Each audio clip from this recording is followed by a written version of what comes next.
Algebra OST Spring 2025 release test items. This is number 3. It says two functions are shown where the parabola y equals t of x is represented by the graph, and some points of the parabola y equals z of x are represented by a table.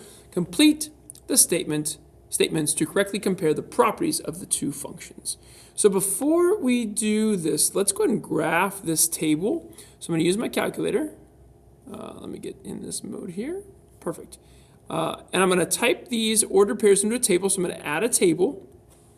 And we're going to do 0, 1, 1, 6, 3, 10, 5, 6, and 6, 1. Okay, so it's just nice to have a picture of the picture, right? So there we go. So there's the two parabolas, both up and down. So first thing is the y-intercept.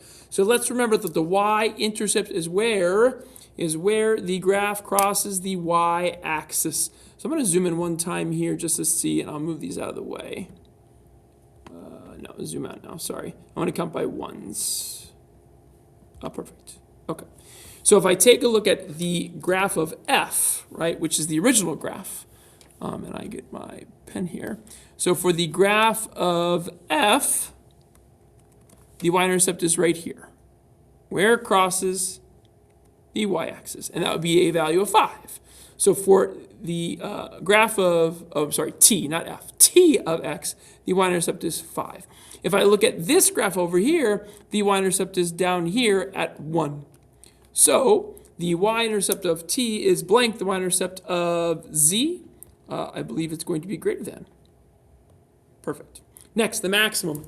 When they mention the word maximum, they are talking about the vertex. So this maximum is the vertex, and most specifically it is the y value of the vertex. So if I take a look at this graph here, my vertex is right here at the top.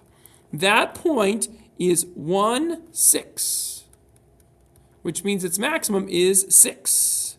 Now if I come over here to my graph, the one I graphed, this is z. Here is its vertex. It's at 310. Again, you can always just click on the graph and it'll give you the coordinates of the point, right? 310.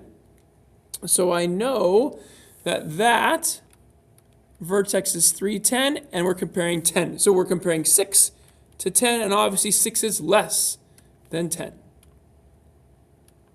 And then lastly, the value of t of 1. So when it says t of 1, that means the x value is 1, and we're looking for the y value. What this question mark equals is the y value. So if we go to the graph of t when x is 1, which is right here, and we go up to the graph, we see that it's the same point as the vertex. Its y is 6. So t of 1 equals 6. So this is 6.